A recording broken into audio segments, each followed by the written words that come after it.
Selamat pagi anak-anak. Ibu harap kalian semakin sehat selalu ya. Materi Ibu pada pagi hari ini adalah menjelaskan kembali teks ulasan. Dan bertemu lagi dengan Ibu Juni ya. Anak-anak, materi yang akan kita bahas di sini ada 4 bagian. Yang pertama ada pengertian, yang kedua ada maksud suatu teks ulasan, yang ketiga ada tujuan teks ulasan, yang keempat kelebihan dan kekurangan teks ulasan. Anak-anak, pengertian teks ulasan. Teks ulasan adalah sebuah teks yang isinya berupa ulasan, review, atau penilaian pada suatu karya seperti film, drama, dan juga buku. Teks ini juga disebut sebagai teks resensi. Anak-anak, minggu lalu juga sudah dijelaskan bahwa teks ulasan itu sama dengan teks resensi. Jika ada anak pernah menonton film, drama, atau pernah membaca buku, pasti anak-anak bisa mengulas atau mereview atau menilai apa sih kelebihan dalam buku tersebut, apa sih kekurangannya, judulnya apa, siapa sih penerbitnya. Nah, itulah anak-anak yang namanya kalian mereview suatu film atau drama atau buku, dan kalian juga bisa menilai. Ya, jadi itulah dibilang teks ulasan sama dengan teks resensi. Anak-anak, maksudnya dengan adanya teks ulasan, manfaatnya di sini ada 5 anak-anak ya. Yang pertama, menambah pengetahuan mengenai isi karya tersebut. Biasanya akan karya itu akan dicuplik dengan pengetahuan. Maksudnya menambah pengetahuan, menambah ilmu pengetahuan kita mengenai isi karya. Maksudnya mengenai isi karya sastra kita. Kedua, meningkatkan pemahaman pada pembaca. Maksudnya kita dapat mengerti apa sih yang dimaksud dengan teks ulasan itu. Nah, itu namanya meningkatkan pemahaman pada pembaca. Ketiga, memunculkan sifat apresiatif terhadap karya orang lain, sehingga pembaca ulasan akan lebih respek kepada pekarya. Keempat, memperkuat daya kritis bagi pembaca ulasan. Kelima, menghargai suatu karya milik pekarya sehingga akan menghindari tindakan yang merugikan bagi pekarya. Maksudnya yang membuat karya ya nak ya. Berikut tujuan teks ulasan. Minggu lalu juga sudah Ibu jelaskan ya. Di situ ada 10. Yang pertama, memberitahu serta mengajak pembaca untuk memikirkan, merenungkan, serta mendiskusikan masalah yang terdapat di dalam suatu karya. Kedua, memberikan pertimbangan untuk pembaca sebelum memutuskan untuk membeli, memilih, serta menikmati sebuah karya. Ketiga, maaf ya anak-anak, tujuan teks ulasan yang ketiga, memberikan informasi terhadap para pembaca terkait kelebihan dan kekurangan karya yang diresensi atau diulas. Keempat, memberikan pertimbangan terhadap pembaca apakah sebuah karya pantas untuk dinikmati atau tidak. Kelima, memudahkan pembaca untuk memahami kaitan dari suatu karya terhadap karya lain yang sejenis. Keenam, memberikan informasi terhadap hal yang umum terkait kelayakan yang ada pada suatu karya. Ketujuh, menunjukkan penulisan atau pandangan si penulis resensi kepada sebuah karya.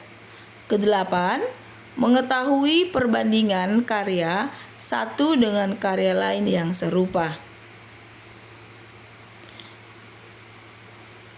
Yang kesembilan, anak-anak masih di tujuan teks ulasan ya.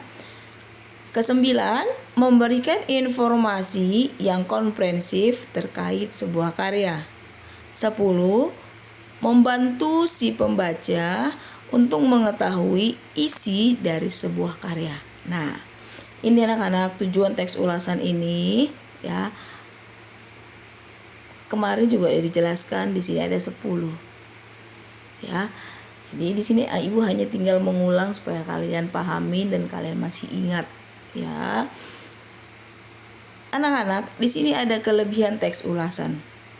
Pertama, bisa kritis terhadap suatu karya. Kedua, pembaca bisa memiliki rasa menghargai terhadap karya orang lain. Ketiga, menambah wawasan bagi pembaca. Ya, itu kelebihannya anak-anak. Jadi ada 3, bisa kritis terhadap suatu karya. Kedua, pembaca bisa merasakan, memiliki atau menghargai terhadap karya orang lain. Ketiga, menambah wawasan bagi pembaca. Maksudnya apa anak-anak? Misalnya menambah wawasan. Jadi kalau anak-anak pernah membaca buku mengenai ilmu pengetahuan yang kalian tidak tahu, misalnya apa sih corona itu, gitu kan? Pasti kalian baca dari internet. Apa sih itu? Oh, virus ini menularnya bagaimana? Oh, seperti ini, gitu kan? Terus kalau kalian membaca buku penemu lampu, gitu kan? Pasti kalian baca dulu bukunya. Siapa sih pembuat lampu, gitu kan? Kenapa sih dia membuat itu? Dari negara manakah lampu? Itu pasti kalian akan review gitu loh, atau akan kalian nilai. Sama seperti kedua, pembaca bisa memiliki rasa menghargai terhadap karya orang lain. Pernah gak sih kalian menonton film? Ada gak sih kelebihannya? Ada gak sih kekurangannya? Nanti kalian akan bisa merasakan, oh berarti kalian bisa mengkritik, menilai, oh ternyata seperti ini ya, gitu loh. Itu namanya anak-anak kelebihan teks ulasan. Jadi kalian bisa kritis menilai terhadap karya orang lain, bahwa kalian akan merasakan bahwa bisa nggak sih ditampilkan film ini, bisa nggak sih drama ini ditonton.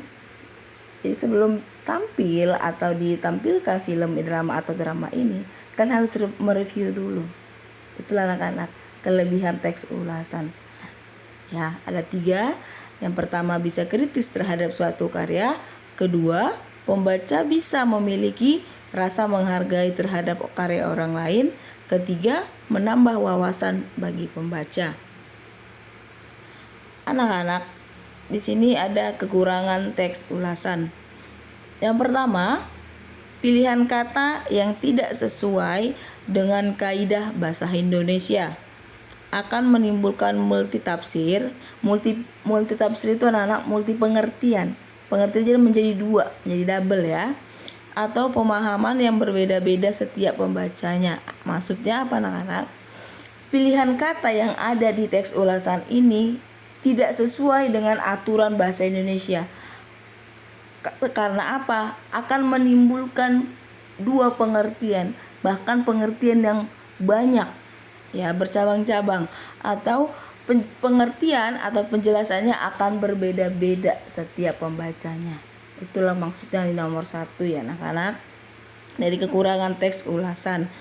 Berikut yang kedua, bobot informasi dalam teks ulasan suatu karya tergantung dari pemahaman penulisan tentang karya tersebut.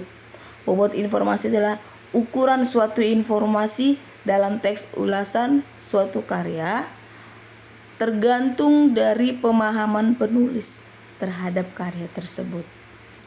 Jadi anak-anak, di sini sudah Ibu jelaskan pengertian, tujuan, maksud adanya suatu penulisan teks ulasan, ada kelebihannya dan ada kekurangannya.